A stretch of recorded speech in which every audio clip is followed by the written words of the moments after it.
Phone tapping కేసులో భారత రాష్ట్ర సమితి అధినేత మాజీ సీఎం కేసీఆర్ ను నందినగర్లోని ఆయన నివాసంలో సిట్ అధికారులు విచారిస్తున్నారు. పలు డాక్యుమెంట్లు, పరికరాలతో సిట్ అధికారులు కేసీఆర్ నివాసానికి వెళ్లారు. సిట్ విచారణ నేపథ్యంలో హైదరాబాద్ లోని నందినగర్ పరిసర ప్రాంతాల్లో భద్రతను కట్టుదిట్టం చేశారు. ఎక్కడికక్కడ బారికేడ్లు పెట్టారు. కేసీఆర్ నివాసంలోకి కుటుంబ సభ్యులు, సిట్ అధికారులను మాత్రమే పోలీసులు అనుమతించారు. పార్టీ శ్రేణులు, అనుచరులు ఇంట్లోకి రాకుండా ఆంక్షలు విధించారు. కేసీఆర్ ను సిట్ విచారించడంతో తెలంగాణ భవన్ వద్ద ఉద్రిక్తత చోటు చేసుకుంది. బీఆర్ఎస్ కార్యకర్తలు పెద్ద ఎత్తున అక్కడికి చేరుకుని నిరసనకు దిగారు. గేట్ బయట ప్రభుత్వానికి వ్యతిరేకంగా నినాదాలు చేశారు. దీంతో పోలీసులు, కార్యకర్తల మధ్య వాగ్వాదం చోటు చేసుకుంది. దీంతో కార్యకర్తల్ని పోలీసులు చెదరగొట్టారు. సీఎం చంద్రబాబుపై వైసీపీ నేత అంబటి రాంబాబు చేసిన వ్యాఖ్యలపై టీడీపీతో పాటు కూటమి పార్టీ శ్రేణులు బగ్గుమన్నాయి. శనివారం రాత్రి రాష్ట్ర వ్యాప్తంగా నిరసనకు దిగారు. రాంబాబును తక్షణమే సీఎం క్షమాపణ చెప్పాలని ప్రభుత్వ చీఫ్ జీవీ ఆంజనేయులు, ఎమ్మెల్యే భాష్యం ప్రవీణ్ డిమాండ్ చేశారు. వారు పార్టీ శ్రేణులతో కలిసి చిలకలూరిపేటలో నిరసన తెలిపారు.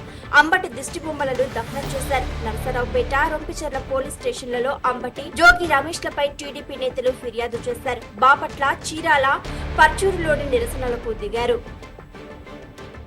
తిరుమల శ్రీవారి లడ్డు కల్తీ వ్యవహారంలో కీలక పరిణామం చోటు చేసుకుంది. ప్రభుత్వానికి అందిన సిట్ నివేదిక తర్వాత ప్రస్తుతం టీటీడీ ఈవోగా ఉన్న అనిల్ కుమార్ సింఘాల్ ను బదిలీ చేస్తూ ప్రభుత్వం ఉత్తర్వులు జారీ చేసింది. ఆయన స్థానంలో సీఎం ప్రత్యేక ప్రధాన కార్యదర్శిగా ఉన్న ముద్దాడ రవిచంద్రను టీటీడీ ఈవోగా నియమిస్తూ ఉత్తర్వులు జారీ చేసింది. ఎక్సైజ్ కానిస్టేబుల్ గాజుల సౌమ్య కుటుంబానికి తెలంగాణ ప్రభుత్వం ఆర్థిక సాయం ప్రకటించింది. ₹1 కోటి నగదు ఆమె కుటుంబంలో ఒకరికి ప్రభుత్వ ఉద్యోగం ఇవ్వనున్నట్లు మంత్రి జూపల్లి కృష్ణారావు తెలిపారు. విధి నిర్వహణలో సౌమ్య ప్రాణాలు కోల్పోవడం బాధాకరమని, ఆమె కుటుంబానికి ప్రభుత్వం అన్ని విధాలుగా అండగా ఉంటుందన్నారు. ప్రఖ్యాత హార్వర్డ్ కెనడీ స్కూల్ మార్చిలో నిర్వహించే తొలి ఏఐ సదస్సులో ముఖ్య అతిథిగా ప్రసంగించాలని ముఖ్యమంత్రి రేవంత్ రెడ్డిని ఆహ్వానించింది. ఈ సదస్సుకు దేశం నుంచి ఆయన ఒక్కరికి ఆహ్వానం అందింది. హెచ్కేఎస్ డీన్ జెరెమీ విన్స్టీన్ తో కలిసి ఈ కార్యక్రమాన్ని ప్రారంభించాలని నిర్వాహకులు రుక్సాండా రెడీటా, ఇతర సభ్యులు సీఎం ను కలిసి కోరారు. అయితే హైదరాబాద్ నుంచి వర్చువల్ గా పాల్గొని ప్రసంగిస్తానని రేవంత్ రెడ్డి వారికి తెలిపారు. ఖనిజ వనరులున్న రాష్ట్రాలకు ప్రత్యేక ప్రోత్సాహం అందించేందుకు చర్యలు తీసుకుంటామని కేంద్ర ఆర్థిక మంత్రి నిర్మలా సీతారామన్ తెలిపారు. రేర్ ఎర్త్ మినరల్స్ కోసం 4 రాష్ట్రాల్లో ప్రత్యేక కార్యక్రమం చేపట్టనున్నట్లు చెప్పారు. ఏపీ, ఒడిశా, కేరళ, తమిళనాడు రాష్ట్రాల్లో ప్రత్యేక మైనింగ్ మిషన్ ఏర్పాటు చేస్తామన్నారు. ప్రపంచ స్థాయి కంటైనర్ ఉత్పత్తి కార్పొరేషన్ నెలకొల్పుతామని వెల్లడించారు సీతారామన్. బడ్జెట్ లో తెలంగాణ, ఏపీకి పలు కేటాయింపులు జరిగాయి. తెలుగు రాష్ట్రాల్లో పలు అభివృద్ధి ప్రాజెక్టులకు నిధులు కేటాయించారు. ప్రధానంగా హైదరాబాద్ నుంచి హై స్పీడ్ రైలు కారిడార్లను ప్రకటించారు. అయితే ఏపీలో అమరావతికి ప్రత్యేక నిధులు కేటాయించకపోగా హైదరాబాద్ మెట్రో కూడా ఎలాంటి నిధులు కేటాయించలేదు.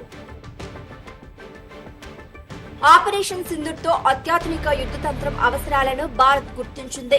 దీనికి తగ్గట్లే కేటాయింపులను చేసింది. గత ఏడాది అన్నింటినీ కలుపుకొని ₹6.81 లక్షల కోట్లు కేటాయించగా ఈసారి అది ₹7.85 కోట్లకు చేరింది. ఈసారి మొత్తం బడ్జెట్ కేటాయింపులో తమకు 16.68% లభించినట్లు రక్షణ మంత్రిత్వ శాఖ ప్రకటించింది.